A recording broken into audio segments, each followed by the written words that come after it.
Did you know that China controls the manufacturing of almost everything, including the key military components of the hardware that our armed forces use?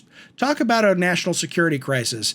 Today, we're going to talk about how we can take control, along with bringing back over $1 trillion in jobs and manufacturing back to the United States.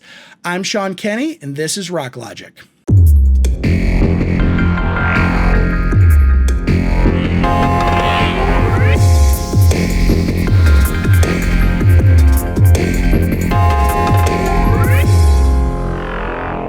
Hello, everybody, and welcome to the Rock Logic Show. I'm your host, Sean Kenny. Today, we're going to talk about jobs, money, and how we bring more of it back into the hands of the American workers, with one industry that many experts say will have a tremendous amount of impact in allowing us to do that. That's right, I'm talking about rare earth elements, without which we would not be able to use the technology that we take for granted. This microphone, my cell phone, the technology that my producer uses to edit this podcast would never work without these amazing materials. But what are rare earth elements and where do we find them? First off, rare earth elements are basically 17 elements, 15 of which that can be found in the lanthanide series in the periodic table. They're the ones with the funny sounding names. And contrary to popular belief, in spite of their name, they're actually not that rare. They're pretty common in the Earth's crust. Curium, for example, is the 25th most abundant at 68 parts per million, more abundant than copper. So why are they called rare earth elements? Well, it's a very good question. They're called rare earth elements because of the fact that they have a unique configuration of electrons in the periodic table in relation to the other elements. And these unique higher orbitals give them some very interesting properties in various applications. Neodymium, for example, can be used in very tiny and efficient magnets, similar to the ones that I'm using in these earbuds. They're also used in wind turbines to keep the rotors going. Gadolinium is used in computer memory as well as various other components in high-end gaming PCs. They're also used as a contrast agent for MRI machines. Samarium is used to help control and regulate the conditions inside of a light water reactor. Lanthanum is used in the camera lens that I'm currently using right now, as well as battery electrodes for lithium-ion batteries, as well as fluid catalytic cracking catalysts in oil refineries to make the fuels that we use. Now, I could go on all day about every single one of these fascinating materials, but there is a lot to cover, and I got some big picture stuff that we need to talk about. Now, the reason I'm talking about rare earths, and the main reason why I started this show in the first place, is because we have a serious problem. China controls 99% of the supply chain. They have the largest supply, they control all the mining, refining, material development, and they also own the majority of the intellectual property associated with the magnets, which unfortunately they stole from us. Now, it wasn't always the case. As a matter of fact, the United States was the largest producer of rare earth elements up until 1986. So what happened?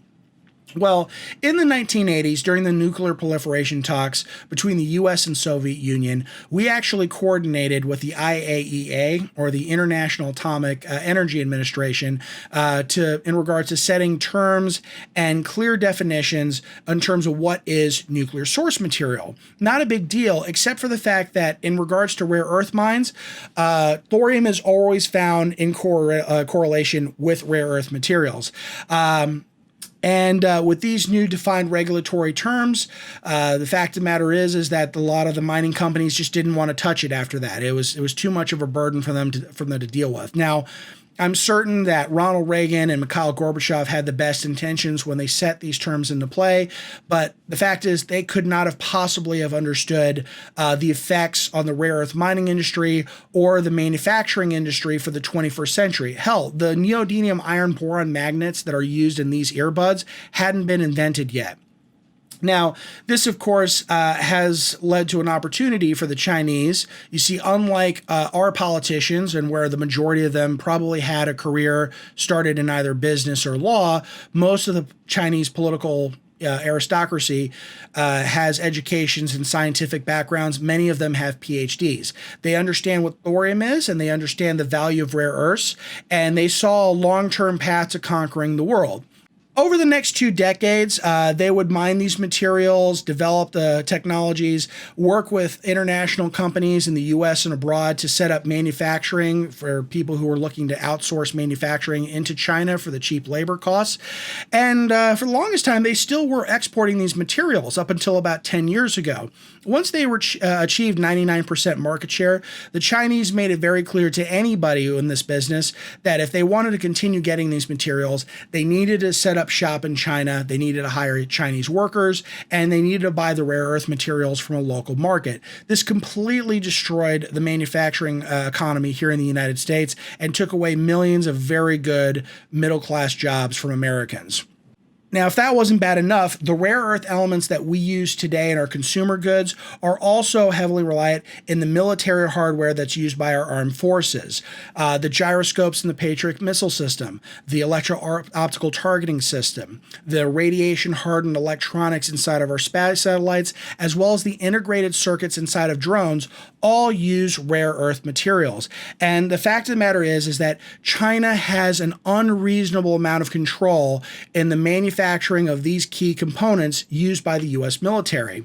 Now, China's been getting far more aggressive on the world stage, and if the pandemic outbreaks have taught us anything, it's that we have serious vulnerabilities within our manufacturing sector. There have been laws in place set forth by the U.S. Congress to make sure that the defense contractors develop these components either by U.S. or allied countries, of which China is neither. However, because China has a sovereign monopoly over the development of these materials, they're constantly granted exemptions every year because there is no domestic alternative to Chinese mineralogical rare earths. So now you know what's at stake. This is not an economic issue. This is not a financial issue. This is a national security crisis. And you're probably sitting there wondering, well, gee, Sean, what can we do at this point? Is there anything that can be done? More importantly, is there anything that our administration is doing to address this issue? The answer is, yeah, they are. I know that I'm going to get a lot of flack for saying this because it's 2020, but honestly, I don't care. This is a serious problem. And the fact is that Donald Trump deserves credit where credit's due, because unlike the last 4 presidential administrations, he has actually done more in the last 3 years to address the rare earth crisis than anyone before him. In 2017, he passed Executive Order 13817, which addressed a lot of the critical concerns and shortcomings in regards to the rare earth industry. In 2019, he invoked a provision in the Defense Production Act to get the Department of Defense to analyze what the critical concerns were in terms of developing these critical materials and working with private industry to address those concerns. This, of course, led to the U.S. Army saying that they were going to fund 2/3 of the development of a rare earth refinery as well as a rare earth mine in Texas. We even have an executive committee right now that's looking into ways to extracting rare earth materials from coal and coal ash tailings. In the last 3 decades, we have not had a president who has been this tough on China, nor have we had someone that's actually addressed the rare earth crisis for what it is, a national security problem. But he's not alone in this. Marco Rubio proposed Senate Bill 2093 to the U.S. Senate last year, called the Rare Earth Element Cooperative and 21st Century Manufacturing Act. Whereas Trump is trying to figure out how do we address the concerns in terms of developing the critical materials domestically, Rubio's bill addresses the thorium problem at its core, which is a regulatory concern for the mining companies. And it addresses it in 2 stages. One, it establishes a rare earth refining co-op that will actually go and develop these materials, so there will actually be a domestic market and supply chain for these mining companies to sell these materials to. It will also establish a thorium storage co-op. This would be referred to as the Thorium Energy Storage and Industrial Products Corporation, or the Thorium Bank for short. The purpose of the Thorium Bank would be to obtain that thorium liability away from the mining companies, store it into a very safe and secure facility, and where those materials will just stay there while the Thorium Bank can figure out ways to develop markets and uses for them, specifically pertaining to energy. And this may take several years, possibly even a decade, before that dream can come into fruition. But while they're working on that end, The mining companies will be able to process millions and millions of tons of mineralogical rare earths in this country, where they'll go in and be able to develop the powders, the alloys, and the magnets that are needed for these critical components in order for them to work. And if you think America is going to be alone in this endeavor, you're dead wrong, because there are several other countries outside the U.S., particularly Japan and South Korea, who have expressed interest into funding these cooperatives and working towards developing an alternative supply chain outside of Chinese territorial borders. So not only are we going to be developing the critical materials, the magnets and stuff for the defense industry, but we'll also be able to encourage companies like Samsung, LG, Toshiba, Sony, Mitsubishi Heavy Industries, Fujifilm. All these companies will now all of a sudden start coming into the U.S.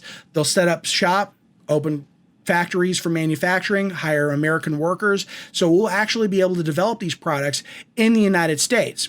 So you see, the rare earth industry is actually not that big. It's only generating about $4, maybe $5 billion of revenue per year. But the materials that they generate or they make tap into a $7 trillion manufacturing economy. It's going to be a long time before we can achieve the level of market share that the Chinese have done. And even if that's completely unrealistic, even if we only tap 15 or 20% of that market, that is still $1 trillion in jobs and money and gross domestic product brought back from China to the United States that will go into directly benefiting our economy. And once we've done that, we'll start developing new IP for new materials, new magnets, new battery technologies for electric vehicles or renewable energy storage. But that's going to probably be a conversation for another time. For now, I'm Sean Kenny, and this is Rock Logic.